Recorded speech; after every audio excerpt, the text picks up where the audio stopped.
Ilang bahay namin nasira. Ito. Yan. So dito, ang mga nasunugan na pamilya dito is nasa 488. Kulang-kulang 4 na hektarya ang kabuuan na sunog.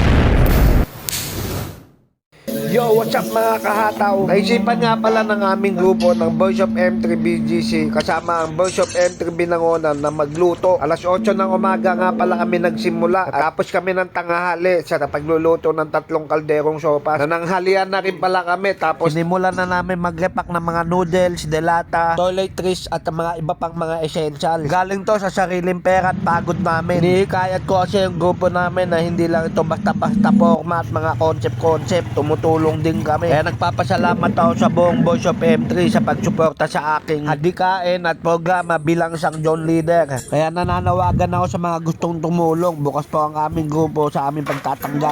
Grabe talaga siya. Hanggang doon pa yan? Ito, hanggang doon sa tabi ilog sa dulo-dulo. Dulong-dulo pa. Ngayon, ilang bahay namin nasira. Ito. Yan. Ito.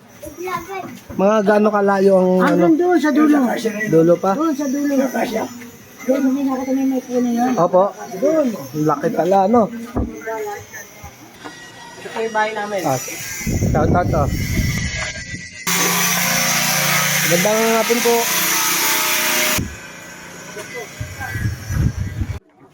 Grabe. Sobrang laki ng sunog dito. So dito, ang mga nasunugan na pamilya dito is nasa 488. Tapos halos mga 2,000 individual sa mga nasunugan dito. Kulang-kulang 4 na hektarya ang kabuuan na sunog. Salamat po. Ayan sila, namimigay na mga Boys of M3. Kasama natin itong Boys of M3 Binangonan, si Macmac. Kasama mga nasunugan. Ito.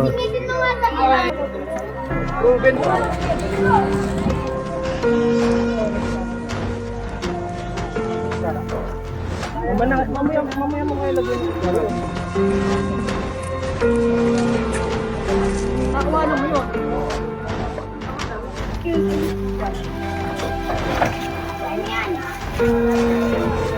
Salamat.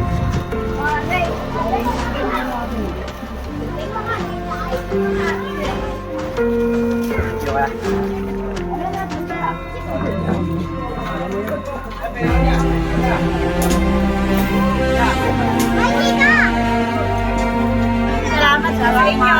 Salamat po.